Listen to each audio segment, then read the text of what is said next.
Amici di Quattro Passi, ciao. Per l'intervista di oggi capiremo meglio il mondo di Second Life. Per me è un po' difficile da capire ancora, però forse con l'aiuto di Marco Pireddu, che ha ideato una cosa molto bella che riguarda la Sardegna. Ciao Marco e grazie. Sardegna su Second Life. Sì. Marco, ci devi spiegare un po' di cose. Intanto tu sei di Porto Torres, sì. Hai un fratello, sì. E vi piaceva Second Life. Che cos'è questo Second Life? Sì, allora innanzitutto devo precisare l'idea di mio fratello Mario, che è uno studioso di comunicazione, collabora con l'Università La Sapienza di Roma e studiando per lavoro il mondo di Second Life ha avuto la brillante idea di creare uno spazio sardo su questo portale che è il più famoso ed è quello che ha avuto un maggior successo in questi ultimi anni. Quindi ci vuole internet? Certo, ci vuole internet e una buona scheda grafica per supportare il programma. Diciamo che è un mondo tridimensionale virtuale in cui ci sono attualmente all'incirca 15 milioni di persone collegate da ogni parte del pianeta. In questo mondo si può comunicare con gli altri o chattando oppure parlando con microfono e cuffia, anche in modalità privata, quindi volendo uno ha un parente a Roma per esempio, non telefona più spendendo, si collega lì e parla gratis su Second Life. Questa è un'altra cosa interessante. Esatto, noi abbiamo ricostruito la Sardegna e abbiamo puntato alla promozione quindi della storia sarda, delle nostre tradizioni e delle nostre risorse umane. Abbiamo ricostruito monumenti più importanti come il Pozzo di Santa Cristina, che è possibile visitarlo entrando dentro in tutti i suoi aspetti. Ecco, ogni persona può entrare su Second Life e creare la propria persona virtuale. Sì. Tra l'altro so che ognuno poi si può dare delle sembianze, insomma, un uomo può essere una donna, certo. Un anziano può essere un giovane e così via, si dà un nome virtuale e poi quindi ha l'interattività quindi nelle cose, ho capito bene? Certo, sì, si interagisce proprio con gli altri, è un grande strumento di comunicazione che utilizzano ormai anche le amministrazioni pubbliche, per esempio la regione Toscana è entrata a una propria land in Second Life, anche noi da qui cerchiamo di rivolgerci alla regione. Che insomma penso che sia importante entrare su Second Life al pari delle altre regioni, anche nazioni, per esempio la Svezia ha addirittura un'ambasciata su Second Life. Dopodiché per esempio anche il sindaco di Assisi, pensate, riceve un'ora alla settimana i suoi cittadini su Second Life. Noi abbiamo dato uno spazio ai nostri comuni, per esempio il comune di Stintino abbiamo ricostruito una parte della spiaggia della Pelosa e ha anche un proprio ufficio turistico dove cliccando sull'insegna, vedete che si può anche cliccare sull'insegna del comune, ci si collega al sito direttamente da lì. Quindi diciamo è un grande strumento di promozione. Siete gli unici in Sardegna che fanno questo? Sì, abbiamo acquistato un pezzo di terra virtuale. Ecco, allora questo me l'hai detto anche un attimo prima, insomma, dell'intervista. Avete acquistato, ma avete acquistato da chi e pagando soldi veri? Ecco. Sì, la società Linden Lab, una società americana che ha creato questo mondo virtuale. Drittona questa società? Sì, devo dire comunque che sta iniziando a guadagnare da poco, perché comunque ha fatto un investimento notevole e adesso diciamo sta facendo vedere i frutti. Sì, ma voi da quando è che avete creato questa terra, chiamiamola così, virtuale? Mio fratello ha avuto la brillante idea all'incirca 2 anni fa, comunque noi siamo da maggio 2007 e piano piano siamo cresciuti, abbiamo fatto sempre più monumenti e adesso stiamo dando gli spazi alle nostre aziende, ai nostri comuni e a tutti i personaggi noti sardi come scrittori, tipo professor Pittavo ha presentato il suo libro con microfoni e cuffia da noi, Francesco Sedda che è un giovane semiologo sardo, abbiamo portato Sergio Frau e di Sergio Frau abbiamo riprodotto la mostra atlantica che lui ha portato all'UNESCO a Parigi e all'Accademia dei Lincei a Roma. Quindi chiunque può ecco, cosa bisogna digitare per entrarci? Allora, innanzitutto bisogna andare nel sito www.secondlife.com, scaricare il programma e iscriversi. Lì quindi è gratuito per un... Assolutamente gratuito.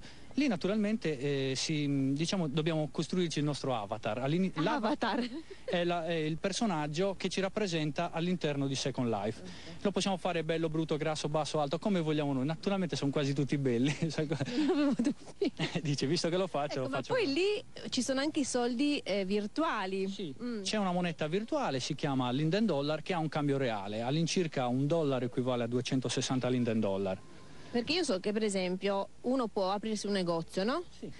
Ma che ne so, le autorizzazioni per aprire questo negozio, esiste proprio tutta una... No, oppure apre un negozio. Sì, su Second Life diciamo si possono vendere magliette virtuali, cappelli, scarpe. Okay. Ma i primi soldi virtuali da dove vengono? Allora ti spiego, lì per fare soldi la gente lavora, per esempio ci sono dei bar che danno 5 Linden Dollar a chi balla per 20 minuti. Lì sono delle gesture, tu clicchi su un bottone e balli. Ok, no, ma per essere provocatoria, ma il bar dove li ha presi i soldi? Cioè, voglio sapere, i primi allora, soldi. per esempio, io posso ricaricarmi dei Linden Dollar con la mia carta di credito, mi carico, metto, che ne so, 20 euro e mi danno il corrispettivo Linden Dollar. Ah, ecco, quindi io pago sempre la società, che è giusto? Sì. Ecco, capito. Se uno ha interesse, altrimenti è comunque assolutamente gratuito. Senti, un'altra domanda è questa, ma io sono interattiva, abbiamo detto, quindi supponiamo che vado ad assistere a una lezione, hai detto bene tu prima del pozzo di Santa Cristina, ma io posso essere anche, cioè, siccome nella vita reale non potrei mai farlo, ma potrei dirgli al professore, ma tu cosa stai dicendo? Cioè, potrei provocarlo, posso creare... Allora, di solito da noi non succede perché abbiamo puntato proprio su un ambiente sereno, abbiamo anche uno staff, nel senso, se qualcuno dovesse fare lo spiritoso viene bannato, si dice, mandato via dalla lente. Ecco. Però no, di solito c'è molto interesse, anzi molti sardi ci dicono di sentirsi a casa e apprezzano il tentativo che stiamo facendo di promuovere la Sardegna, quindi anzi sono contenti perché abbiamo portato dei personaggi famosi con cui loro hanno potuto dialogare. Per esempio Pino e gli Anticorpi sono venuti con i loro avatar, hanno fatto lo spettacolo. Ma loro si sono creati uguali oppure differenti? Uguali, abbiamo fatti noi, costruito noi uguali. E poi dopo lo spettacolo le persone hanno iniziato a fargli domande e loro rispondevano. Quindi le persone hanno detto: la cosa bella è che oltre a vedere lo spettacolo possiamo interagire con loro. E questa è la cosa bella. Fra l'altro lì molte volte ti capita di parlare con degli amici che vengono dalla Spagna, dal Messico, quindi anche uno scambio di cultura, tanti amici. Ascolta, e quando uno non è connesso, il proprio avatar è come se stesse dormendo, diciamo, una cosa del genere? Sì, esatto, lì l'isola ormai vive da sola. Questa devo dire è una cosa che mi dà molta soddisfazione perché è abitata, cioè anche se non ci siamo noi, le persone ci vivono a tutte le ore del giorno e della notte. E quando ti colleghi riappari dall'ultimo posto dove ti sei scollegato. Senti, un po' provocatoria la domanda, anzi due domande provocatorie. Una è questa: siccome ci sono i soldi, seppur sono virtuali, non è che si scatena qualche guerra prima o poi anche dentro Second Life? No, non penso, è visto più che altro come un mondo dove si socializza, dove magari all'inizio qualcuno è riuscito a fare soldi, si dice che una cinese abbia fatto i miliardi vendendo case virtuali. Sì, sapevo, sì. Ma è stato solo l'inizio, adesso ormai ci può essere giusto un piccolo business, niente di che. Comunque, per esempio, la Gabetti Immobiliare ha aperto un ufficio di case virtuali con 8 persone che ci lavorano ogni giorno, impiegati, pagati dalla Gabetti, quindi comunque dà possibilità di nuovo lavoro. Ecco. Non è che qua c'è qualche avatar di 4 passi adesso che ci soffia pure? Ma io vi aspetto, in modo magari possiamo fare la stessa trasmissione lì con gli avatar. Proviamo, così mi faccio tutta... Le interviste le puoi fare direttamente lì, magari con persone collegate da ogni parte d'Italia, del mondo. Sì. Ascolta, si è sposato qualcuno su Second Life?